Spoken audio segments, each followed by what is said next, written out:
আমার আল্লাহ আমাদেরকে উদ্দেশ্য করে বলেন, আমরা যারা নবীর উম্মত আছি আমাদেরকে সকলকে আল্লাহ উদ্দেশ্য করে বলেন, আমিনু, তোমরা ঈমান আনো, বিল্লাহি, আল্লাহর প্রতি, আল্লাহ এক, এটা তোমরা ঈমান আনো। শুধু আমি আল্লাহ এক, তোমরা যদি তা সাক্ষী দাও তাহলে তোমরা মুসলমান হয়ে যাবে না, তোমরা ঈমানদার হয়ে যাবে না। সাথে সাথে বলো ওয়া রাসূলিহি, তোমরা আমার রাসূলের প্রতি ঈমান আনো। জোরে বলি সুবহানাল্লাহ। আরেকটু জোরে বলি, মুহাব্বত নিয়ে বলি,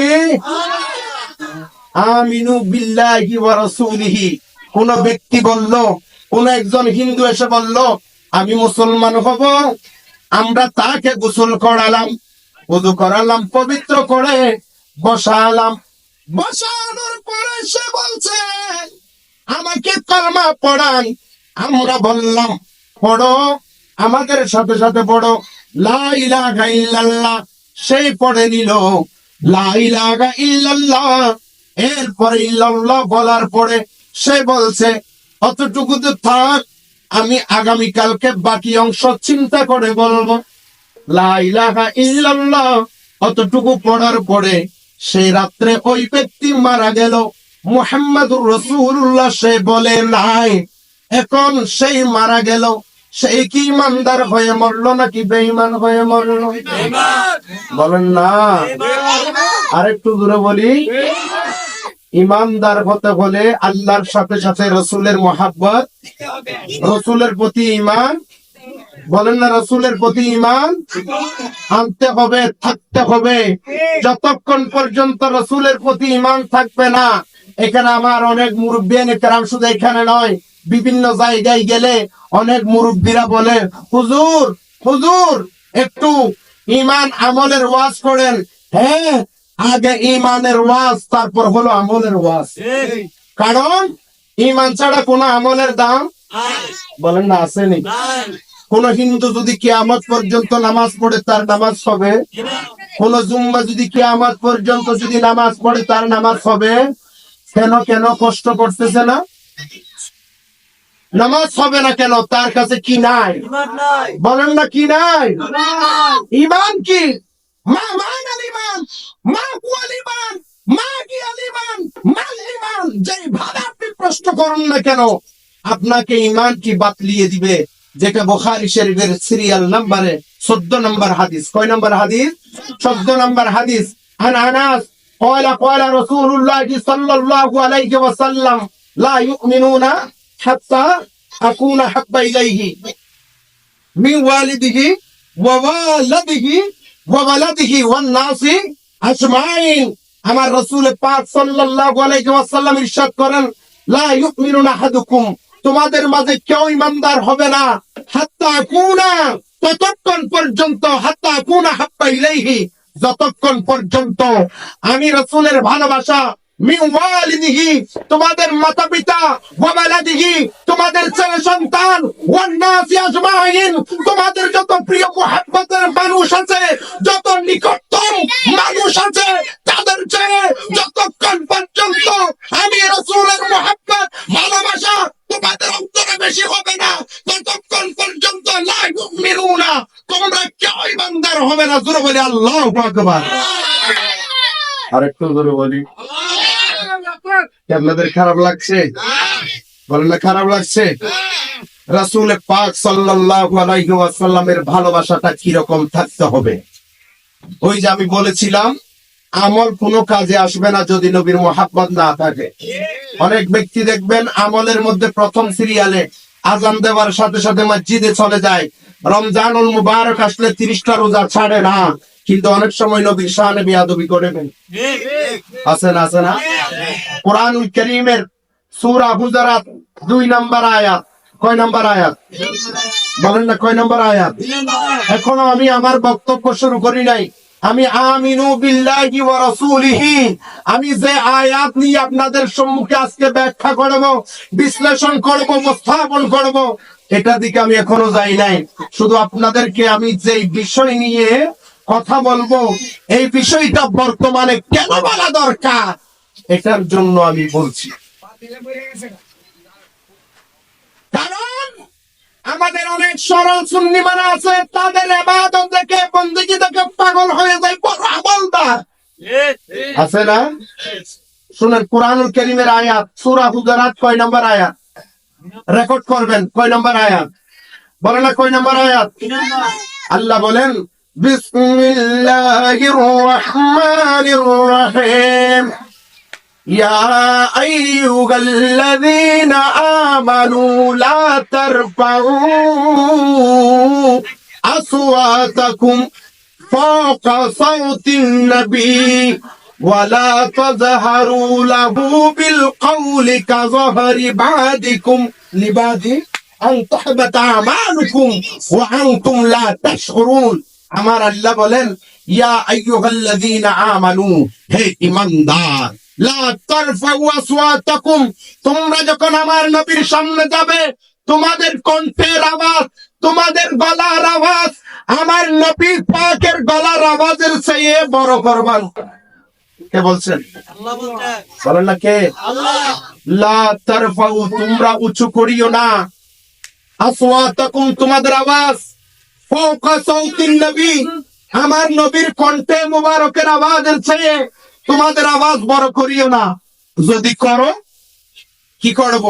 শাস্তি দেব, দোজখে দেব। এটা বলে নাই। আল্লাহ কি বলছে জানেন? আমার নবীর সামনে যদি বড় গলায় কথা বলো, আমি আল্লাহ কি করব? আন তাহবাতা আমালুকুম, তুমি যে সারা জীবন ইবাদত করেছো, বন্দেগী করেছো, যত ইবাদত করেছো, সমস্ত ইবাদত আমি আল্লাহ মুহূর্তের মধ্যে আন তাহবাতা ডিলিট করে দেব, ক্যান্সেল করে দেব, নষ্ট করে দেব। এমন ভাবে নষ্ট করব ও আনতুম লা তাশউরুন, তোমরা টেরও পাবে না, তোমাদের আমল বরবাদ হয়ে যাচ্ছে। জোরে বলি আল্লাহু আকবার। আরেকটু জোরে বলি। সেই জন্য তো আমরা নবীকে ভালোবাসি, ঠিক কিনা? জোরে বলি না, ঠিক কিনা? याद नहीं क्या भूल गए, याद नहीं क्या भूल गए, और तुम हजरत बेलाल की वो वाजा, हजरत बेलाल की वो वाजा, याद नहीं क्या भूल गए, और तुम हजरत बेलाल की वो वाजा, आया आजा में जब नाम नबी, आया आजा में जब नाम नबी, उन पे गिर के मर जाना भूल गए, हाँ भूल गए। अल्लाहुम्मा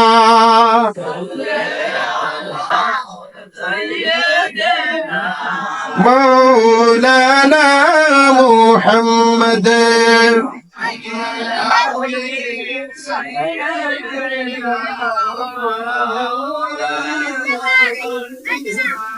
তখন আমি কোন আয়াত বলেছিলাম? সূরা হাদীদের 7 নম্বর, বলেন না কয় নম্বর আয়াত? এই আয়াতের মধ্যে কি বলছেন? আমিনু বিল্লাহি ওয়া রাসূলিহি, আমার রাসূলের প্রতি ঈমান আনো, আল্লাহর প্রতি ঈমান আনো, রাসূলের প্রতি ঈমান আনো। রাসূলের প্রতি ঈমান কিভাবে আনতে হবে? এমনি ঈমান এনেছি বললে হবে না, ভালোবাসা নিয়ে ঈমান আনতে হবে, ঠিক কিনা বলেন না? যেভাবে সিদ্দিক আকবর রাদিয়াল্লাহু তাআলা আমার দয়াল নবীর সাহাবী কথাটা এসেছেন, আমার দয়াল নবীকে কিভাবে মুহাব্বত করতে হবে, আমার দয়াল নবীকে, আমার দয়াল নবীর প্রতি কিভাবে ঈমান আনতে হবে।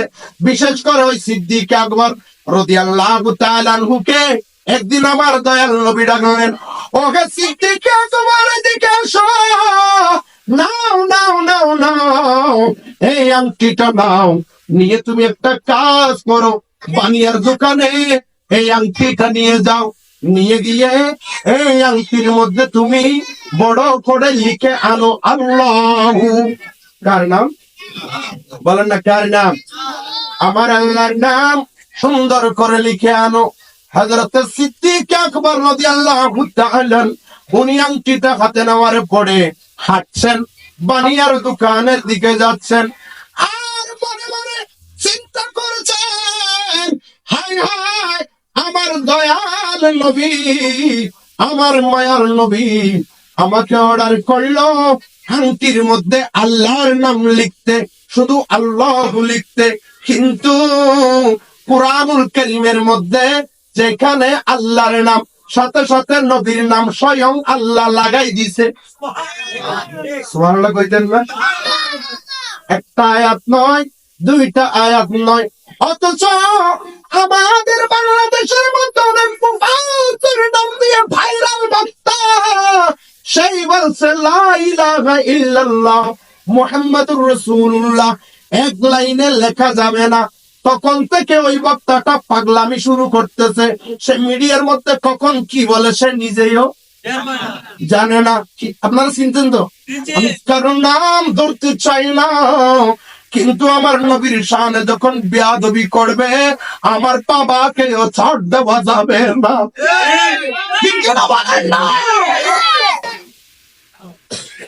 একটা নয়, দুইটা নয়, সে বলে আল্লাহর নাম যেখানে নবীর নাম দ্বিতীয় লাইনের মধ্যে লিখতে হবে, নবীর নাম আল্লাহর নামের সাথে লাগানো যাবে না। অথচ কুরআনুল কারীমের মধ্যে 40টির উপরে আয়াত, আতিউল্লাহ ওয়া আতিউর রাসূল, আমিনু বিল্লাহি ওয়া রাসূলিহি, আমানু বিল্লাহি ওয়া রাসূলিহি। এভাবে একটি নয়, দুইটি নয়, 40টির উপরে আয়াত রয়েছে। উচ্চ আওয়াজে বলি সুবহানাল্লাহ। সিদ্দিক আকবর রাদিয়াল্লাহু তাআলা চিন্তা করেন, আমার দয়াল নবী আমাকে অর্ডার করলো আল্লাহর নাম লিখতে, কিন্তু কুরআনুল কারীমের মধ্যে যেখানে আল্লাহর নাম সেখানে রাসূলের নাম আল্লাহ তো ডিলিট করে নাই, আল্লাহ বাদ দেয় নাই, আমি কেমনে বাদ দেব? চিন্তায় পড়ে গেলেন। এ বাবা, বাবা তোমরা হলো আগামী দিনের ভবিষ্যৎ, তোমরা আগামী দিনে লাঠি সুপের মতো করতেছো কেন? না মাশাআল্লাহ, এদেরকে ধমক দিবেন না। হ্যাঁ, এরা হলো আগামী দিনের, বলেন আজকে আপনারা মাহফিল সাজিয়েছেন। বিশেষ করে আমি তো সকলের নাম জানি না, আমার ভাই আলামিন সহ এখানে যারা যুব এই সংগঠনের সাথে রয়েছেন খানবাড়ি, এক সময় আমার আলামিন ভাই, তারপরে আমি তো সকলের, হ্যাঁ মকসুদ আলী খান, এরা সকলে এক সময় এরকম ছিল, মাহফিলের মধ্যে গিয়ে সামনে বসে থাকতো, ঠিক কিনা? আজকে তারা মাহফিল আয়োজন করেছে, যুব সমাজ খানবাড়ি যুব সমাজ এই সংগঠন করে, দুনিয়ার কোন গানের আয়োজন করে নাই, দুনিয়ার কোন নেতা নেত্রীকে খুশি করার জন্য অনুষ্ঠান করে নাই, আল্লাহকে খুশি করার জন্য, রাসূলকে সন্তুষ্টি অর্জন করার জন্য তারা মাহফিল আয়োজন করেছে। আল্লাহু আকবার।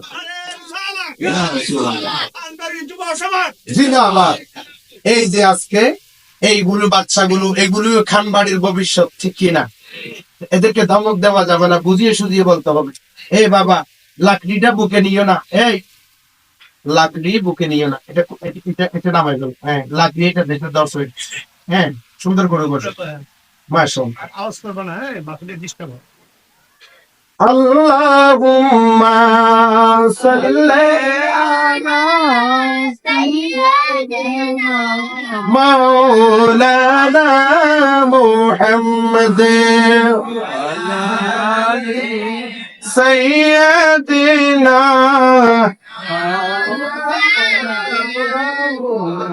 হুয়াল হাবিব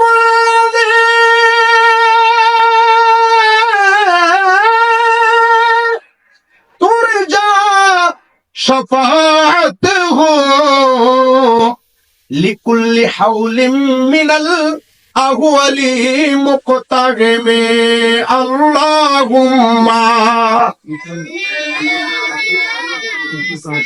আপনারা দাঁড়িয়ে আছেন, বসে পড়েন, এটা আমার নবীর মাহফিল। ওয়ালা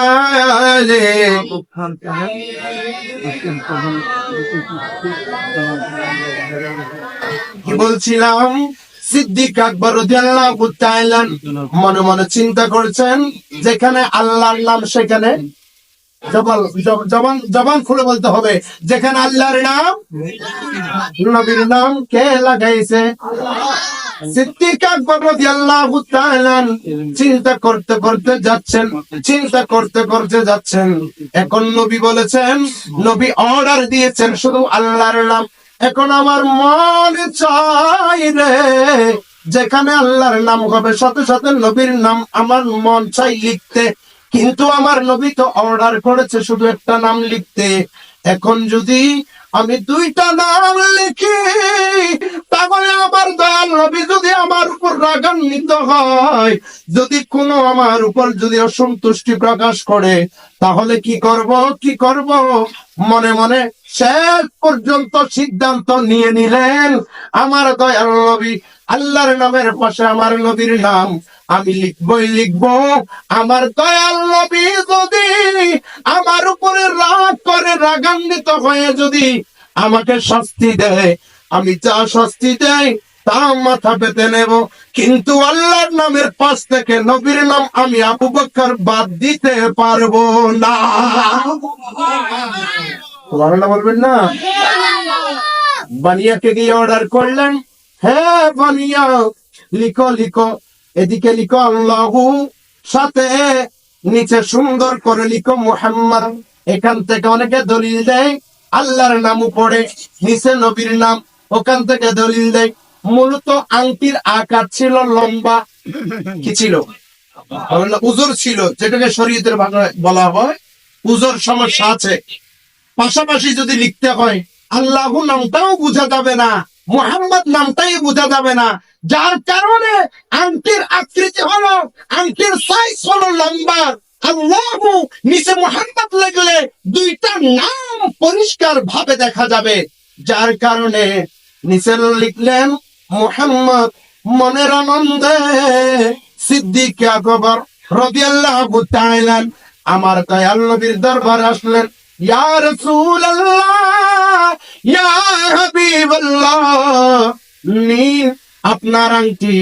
আমার দয়াল নবী আংটির মুবারকের দিকে একবার তাকায়, একবার সিদ্দিক আকবর রাদিয়াল্লাহু তাআলা আনহুর দিকে তাকায়, একবার আংটির দিকে তাকায়, আর একবার সিদ্দিক আকবর রাদিয়াল্লাহু তাআলা আনহুর দিকে তাকায়।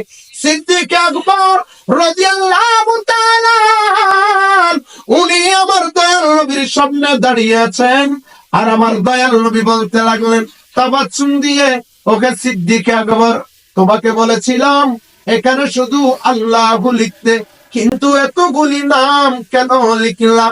সিদ্দিক আকবর রাদিয়াল্লাহু তাআলা আনহু বলেন, ইয়া রাসূলুল্লাহ, পুরা কুরআনুল কারীমের মধ্যে যেখানে যেখানে আল্লাহর নাম, সাথে সাথে আপনি নবীর নাম, যেখানে আল্লাহর নামের পাশ থেকে আপনি নবীর নাম বাদ দেয় নাই, আমি সিদ্দিক আকবর কেমনে বাদ দেব? ইয়া রাসূলুল্লাহ, সেই জন্য আমি আল্লাহর নামের পরে এই আংটির মধ্যে আপনি নবীর নাম আমি লিখে দিয়েছি, আমি অর্ডার করছি বানিয়াকে আপনার নাম লিখতে। আর আবার দয়াল নবী উত্তর দেন, ওকে সিদ্দিক আকবর, তোমার কথা অনুযায়ী এখানে হবে নাম দুইটা, কিন্তু এখানে নাম পাচ্ছি তিনটা। ইয়া রাসূলুল্লাহ, ওই বানিয়া যখন লিখলো, দুইটা নাম লিখেছে, অর্ডার করেছি দুইটা, লিখেছে দুইটা আল্লাহর নাম, আপনি নবীর নাম লেখার পরে আমি নিজ হাতে দেখেছি পুরা রাস্তা, আমি দেখে দেখে এসেছি আল্লাহর নাম এবং আপনি নবীর নাম। তৃতীয় নাম্বার নাম তো আমি লিখাই নাই, সেই লিখে নাই, আসলো থেকে তৃতীয় নামটা কার? আমার দয়াল নবী বলেন, ও হে সিদ্দিক আকবর, উপরে আল্লাহর নাম, তারপরে আমি নবীর নাম, আমি নবীর নামের পাশে এখানে দেখতে পাচ্ছি আবু বকরের নাম। আর একটু মহব্বত দিয়ে বলবেন না সুবহানাল্লাহ? ইয়া রাসূলুল্লাহ, আমার নাম লিখার জন্য তো আমি তাকে অর্ডার করি নাই, লিখার পরে আমি নিজ চক্ষে দেখেছি, আমি চক্ষু দেখেছি এখানে আল্লাহর নাম এবং নবীর নাম কিন্তু আমি সিদ্দিক আকবরের নাম তো আবু বকর আমি লিখি নাই, সেও লিখে নাই, আসলো থেকে। এদিকে আশেক মাসুক কথা হচ্ছে, আর আমার আল্লাহ জিবরিল আমিনকে ডাক দেয়, জিব্রাইল সিদরাতুল মুনতাহায় বসে থাকলে হবে না, যাও যাও মদিনাতুল মনোয়ারায় যাও, আমার হাবিবকে গিয়ে বলে দাও আমার আমার নামের পাশ থেকে আমার সিদ্দিক আকবর আমার নবীর নাম বাদ দিতে পারে নাই, যেখানে আল্লাহর নাম সেইখানে নবীর নাম বাদ দিতে পারে নাই, যেখানে আমার সিদ্দিক আকবর সেইখানে আমি আল্লাহ আমার নবীর নামের পাশ থেকে সিদ্দিক আকবরের নাম আমি বাদ দিতে পারি নাই। জিব্রাইল গিয়ে বলো সিদ্দিক আকবরের নাম ওই পানিয়ে লিখে নাই, সিদ্দিক আকবরও লিখে নাই, সিদ্দিক আকবরের নাম আমার নবীর নামের পাশে আমি আল্লাহ নিজ কুদরতি হাতে লিখে দিয়েছি। আর মহাব্বত নিয়ে বলি, তাহলে কি বুঝলেন? সিদ্দিক আকবর রাদিয়াল্লাহু তাআলা আমার নবীকে মহব্বত করেছেন, আর আল্লাহ রাব্বুল ইজ্জত সিদ্দিক আকবর রাদিয়াল্লাহু তাআলা আনহুকে মহব্বত করেছেন। এটা কোরআনুল কারীমের সূরা আল ইমরান, কোরআনুল কারীমের সূরা আল ইমরান 3 নম্বর সূরা 31 নম্বর আয়াত।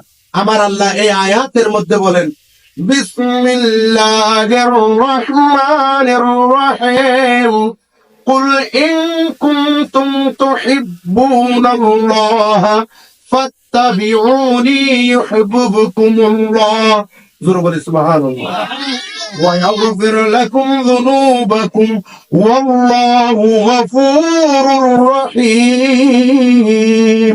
আমার আল্লাহ বলেন, হাবিব আপনার উম্মতদেরকে বলে দিন, কেউ যদি আমি আল্লাহকে পেতে চায়, আমি আল্লাহকে যদি ভালোবাসতে চাই, যেন আপনি নবীকে ইত্তেবা করে মহব্বত নিয়ে ভালোবাসা নিয়ে আপনি নবীকে যখন ভালোবাসবে, আমি আল্লাহকে ওই বান্দাকে খুঁজতে হবে না, আমি আল্লাহ নিজে ওই বান্দাকে মহব্বত করব। শুধু মহব্বত করব তাই নয়, আমার ওই বান্দা অতীতে যত গুনাহ করেছে, ওয়াগফির লাকুম যুনুবাকুম ওয়াল্লাহু গফুরুর রহিম, আমি আল্লাহ আমার ওই বান্দার অতীতের সমস্ত গুনাহকে আমি ক্ষমা করে দেব। সুবহানাল্লাহ। তাহলে আমরা নবীকে মহব্বত করতে চাই কি চাই না? নবীকে মহব্বত করলে লাভ না ক্ষতি? বলেন না, লাভ না ক্ষতি? আমরা দুনিয়ার মধ্যে নবীর মহব্বত চাই, যারা পেয়েছেন তারা দামি হয়েছেন, ঠিক কিনা? সেই জন্য আমি 2007 সালে লিখেছিলাম, দয়ালে রে ও দয়ালে রে, দয়ালে তোমার ধারে আর যে জানাই এই অদমে, আমি থাকতে চাই না এই দুনিয়ার সুখের ফাগুনে, আমি সর্বক্ষণ জ্বলতে চাই নবী প্রেমের আগুনে। আমরা জ্বলতে চাই কি চাই না? তাহলে বলেন না সুরে সুরে, কাহারে প্রেমের আগুনে, বলি নবী প্রেমের, আরো দূরে, কাহারে প্রেমের আগুনে, আরো মহাব্বত নিয়ে, কাহারে প্রেমের আগুনে,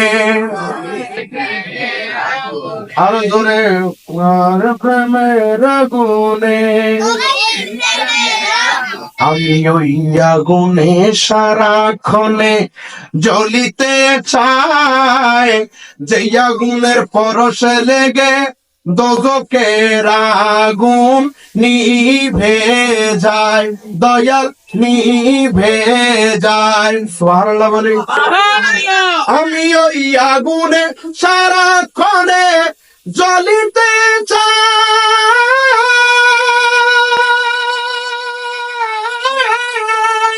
যে আগুনের পরশে লাগে দোজখের আগুন নিভে যায়, দয়া নিভে যায়। তাই তো আমি ওই আগুনে জ্বলিতে চাই জীবনে মরণে, আমি সর্বক্ষণ জ্বলতে চাই নবী প্রেমের আগুনে, বলি কাহার প্রেমের আগুনে, মাশাআল্লাহ কাহার প্রেমের আগুনে, ওই আগুনে অতীতে জ্বলেছিল যারা, নক্ষত্রের চেয়েও দামি হয়েছিল তারা, ঠিক কিনা? আরো মহাপন দিয়ে বলি, যদি বলা হয় ওকে গৌসে পাক শাহিন সাহেব বাগদাদ আব্দুল কাদের জিলানী, আপনার জন্য দুনিয়ার মানুষরা তো পাগল কেন? যদি বলা হয় খাজা গরিবের আওয়াজ মাইনুদ্দিন চিশতি আজমিরি, আপনার জন্য আপনাদের জন্য মানুষ এত পাগল কেন? যদি বলা হয় ওহে বাবা শাহজালাল শাহ পরানিয়ামনি, আপনাদের জন্য লক্ষ লক্ষ কোটি কোটি মানুষরা পাগল কেন?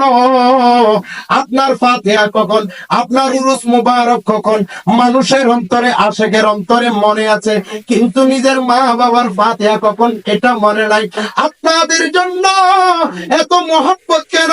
আপনাদের জন্য এত টান কেন?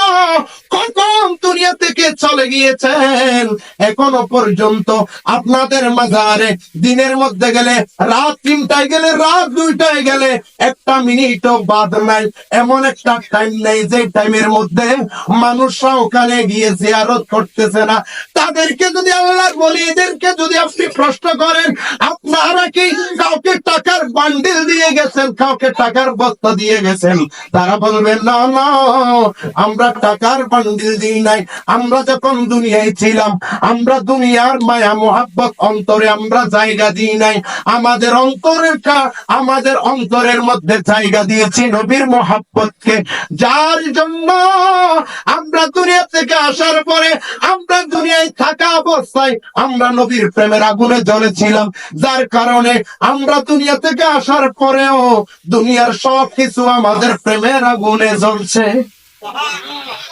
ঠিক কিনা? আল্লাহর বলিরা আপনাদেরকে টাকার বান্ডিল দিয়েছে। শাহজালাল শাহ পরানিয়ামনি রাহমাতুল্লাহ আলাইহির দরবারে আপনারা যান কি যান না? বলি আল্লাহর দরবারে ছুটে যান কি যান না? ওই আগুনে অতীতে জ্বলেছিল যারা, নক্ষত্রের চেয়েও দামি হয়েছিল তারা, হয়েছিল তারা। ওই আগুনে অতীতে জ্বলেছিল যারা, নক্ষত্রের চেয়েও দামি হয়েছিল তারা, হয়েছিল তারা। স্মরণ করে আছে তারা, স্মরণ করে আছে তারা নবীর প্রেমের গগনে। আমি সর্বক্ষণ জ্বলতে চাই নবী প্রেমের আগুনে, সর্বক্ষণ জ্বলতে চাই নবী প্রেমের আগুনে। আল্লাহুম্মা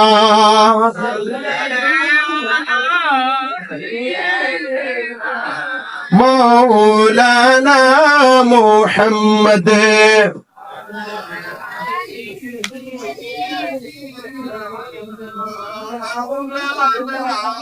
আমার দয়াল নবীর মুহাব্বত যদি আপনার অন্তরে যদি ঠিকভাবে থাকে, তাহলে আপনি যদি কোনো কারণে যদি বেকায়দায় পড়ে যদি কোনো একটা ভুল করেন, তেলাওয়াতের ক্ষেত্রে, কোন একটা ক্ষেত্রে, ইবাদতের ক্ষেত্রে আপনি না জেনে আপনি ভুল করেছেন, আল্লাহ রাব্বুল ইজ্জত আপনার এই ভুলকেও গ্রহণ করবে যদি নবীর মুহাব্বত আপনার অন্তরে বরাবর থাকে। সুবহানাল্লাহ বলেন না? হুজুর প্রমাণ কি? প্রমাণ কি? যেমন হযরত বেলাল রাদিয়াল্লাহু তাআলা উনি যখন আযান দিতেন, আযান দেওয়ার সময় উনি সুন্দর করে যখন আযান দিতেন, আল্লাহু আকবার, আল্লাহু আকবার, আল্লাহু আকবার, আল্লাহু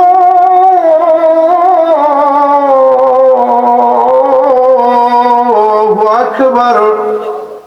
যখন আশহাদু আল্লাহ আসতেন, উনি আশহাদু আল্লাহ বলতে পারতেন না, উনি বলতেন আশহাদু আল্লাহ, আশহাদু আল্লাহ, এইরকম করে বলতেন। কারণ উনি ইচ্ছে করে বলতেন না। হযরত বেলাল রাদিয়াল্লাহু তাআলা যখন মুসলমান হয়েছিলেন, উনার জিহ্বার সমস্যার কারণে, জিহ্বার সমস্যাটা জন্মগত নয়। উনি যখন মুসলমান হয়েছিলেন, উনি ছিলেন উমাইয়ার অধীনে। উমাইয়া ডাক দিল, বেলাল তুমি হলো আমার গোলাম, আমি যা হুকুম করি তোমাকে তা মান্য করতে হবে, পালন করতে হবে। আমি শুনেছি তুমি নাকি আব্দুল্লাহর বেটা মুহাম্মাদের কালমা পড়েছ। আমার গোলাম হয়ে আমার অর্ডারের বাইরে, আমার মনের বাইরে তুমি এত বড় কাজ কেমনে করলা? তুমি তাড়াতাড়ি, এখনো সময় আছে, মুহাম্মাদের মুহাব্বত, মুহাম্মাদের কালমা তুমি ছেড়ে দাও। হযরত বেলাল রাদিয়াল্লাহু তাআলা আনহু বলেন, শোনো উমাইয়া, উমাইয়া আমার দেহের মধ্যে যতক্ষণ জান আছে ততক্ষণ মুহাম্মদ সাল্লাল্লাহু আলাইহি ওয়াসাল্লামের মুহাব্বত থাকবে। আমার প্রাণ থেকে জান চলে যেতে পারে, দেখো থেকে প্রাণ চলে যেতে পারে, কিন্তু নবীর মুহাব্বত আমি ছাড়বো না। উমাইয়ার মাথা হয়ে গেলে গরম। হযরত বেলাল রাদিয়াল্লাহু তাআলা আনহুকে হাত দুখানা উনার পেছনে এভাবে বাঁধলেন। বাঁধার পরে ওই মরুভূমি উত্তপ্ত বালির মধ্যে শোয়াইয়া দিলেন উনাকে, ছিট করে শোয়াইয়া উনার দেহের মধ্যে চাবুক দিয়ে আঘাত করছেন, এমন ভাবে জোরে জোরে আঘাত করছেন, উনার পুরা শরীর রক্তাক্ত হয়ে গেল। এমন সময়ের মধ্যে আবার বলছে, এ বেলাল এখনো সময় আছে, তাড়াতাড়ি মুহাম্মাদের কালমা ছেড়ে দাও। হযরত বেলাল রাদিয়াল্লাহু তাআলা আনহু বলেন, কখনোই না, যতক্ষণ দেহের মধ্যে জান আছে জানটা আমার নবীর জন্য থাকবে। সুবহানাল্লাহ। আর একটু মুহাব্বতি বলবেন না? আমার আলা হযরত বলেন, দাগন মে যুবা তোমারে লিয়ে, বদন মে গজা তোমারে লিয়ে। অর্থ বুঝছেন? অর্থ করে দিই সাথে সাথে। দাহান মে যুবা, আমার মুখের মধ্যে যে আওয়াজ আছে এটা আপনি নবীর জন্য। বদন মে গজা, আমার শরীরের মধ্যে যে জান আছে এটাই আপনি নবীর প্রেমে কুরবান। হাম আয়ে ইহা, আমি দুনিয়ায় এসেছি তোমার লিয়ে, আপনার জন্য উঠে বিবাহ তোমার লিয়ে।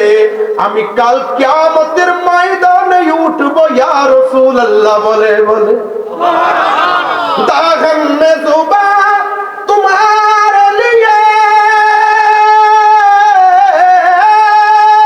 बदन में गजा तुम्हारे लिए, हम आए यहाँ तुम्हारे लिए, होते विवाह तुम्हारे लिए, जमीन जमा तुम्हारे लिए, मके नो मका तुम्हारे लिए, चुनी नो चुना तुम्हारे लिए, बने दो जहां तुम्हारे लिए। अल्लाहुम्मा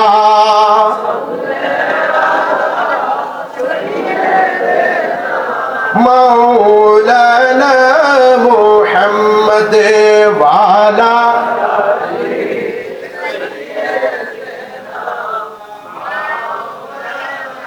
हज़रत बेलाल রাদিয়াল্লাহু তাআলা শরীরের উপর আঘাত করতে করতে কত বিক্ষত হয়ে যায়।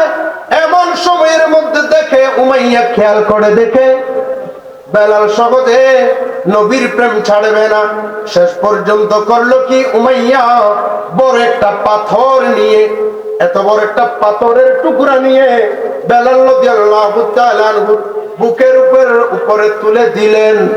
উপরে যখন তুলে দিলেন, বেলাল রাদিয়াল্লাহু তাআলা নিঃশ্বাস ফেললে তুলতে পারে না, তুললে ফেলতে পারে না।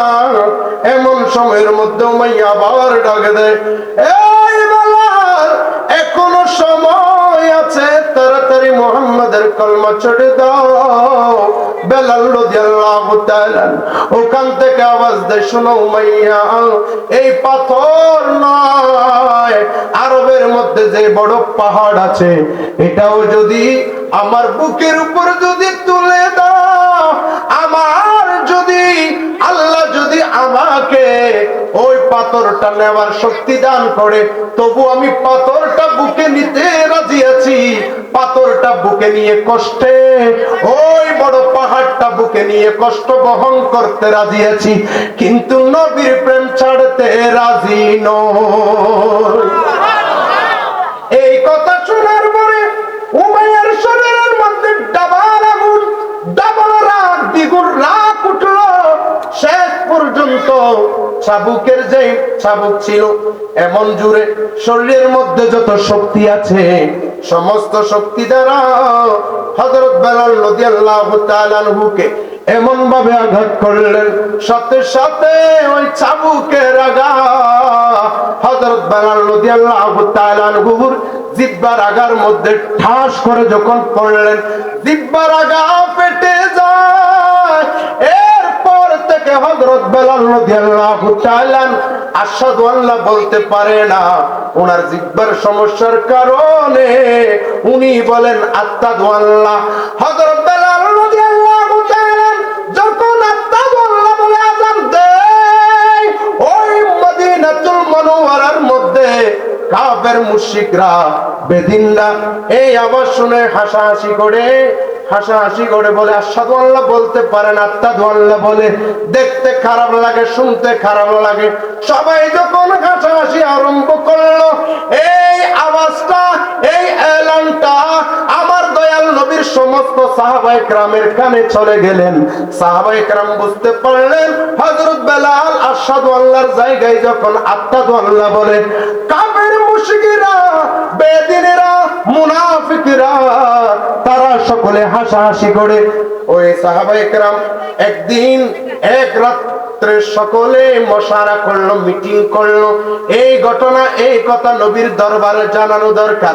বেলালের বদলায় আরেকজন নতুন মুয়াজ্জিন দিলে মনে হয় ভালো হইতো। সকলেই মিলে মিটিং করে সিদ্ধান্ত নিলেন আমার নবীর দরবারে যাবেন। সকলে মিলে আমার দয়াল নবীর কাছে গেলেন। ইয়া রাসূলুল্লাহ, ইয়া হাবিবাল্লাহ, একটা আরজি নিয়ে আপনার দরবারে এসেছি। আমার দয়াল নবী সাহাবায়ে কেরামকে বললেন, ও আমার সাহাবীরা, তোমরা কি জন্য এসেছো? তোমাদের কথা, তোমাদের বক্তব্য উপস্থাপন করো। সাহাবায়ে কেরাম বলেন, ইয়া রাসূলুল্লাহ, বেলাল যখন আশহাদু আল্লাহর জায়গায় যখন আশহাদু আল্লাহ বলে, সকলে হাসাহাসি করে, কাফের মুশরিকরা হাসাহাসি করে। ইয়া রাসূলুল্লাহ, এই কথাটা আপনার কাছে বলতে এসেছি। আমার দয়াল নবী বললেন, এখন তোমরা কি করতে চাও? ইয়া রাসূলুল্লাহ, বেলালের বদলায় আরেকজন নতুন মুয়াজ্জিন দিলে মনে হয় ভালো হইতো। ইয়া রাসূলুল্লাহ, বিয়াদবি দিবেন না। আমাদের মাতা পিতা, আমাদের সকলের মাতা পিতা আপনার প্রেমে কোরবান, আপনার কদমে কোরবান। আর একজন নতুন মুয়াজ্জিন দিলে মনে হয় ভালো হইতো। আমার দয়াল নবী তো কাউকে নিরাশ করেন না। সকল সাহাবীদেরকে বললেন, যাও যাও, তোমরা আরেকজন নতুন মুয়াজ্জিন ঠিক করো। সকলে মিলে সুন্দর গলাওয়ালা, সুন্দর এলানওয়ালা, সুন্দর আওয়াজওয়ালা, যার কণ্ঠ সুন্দর, শুনে থাকতে মন চায়, ওই রকম একজন নতুন মুয়াজ্জিন ঠিক করলেন। ওই নতুন মুয়াজ্জিন ফজরের আযান দেওয়া আরম্ভ করলেন। আসসালাতু খায়রুম মিনান নাওম, আসসালাতু খায়রুম মিনান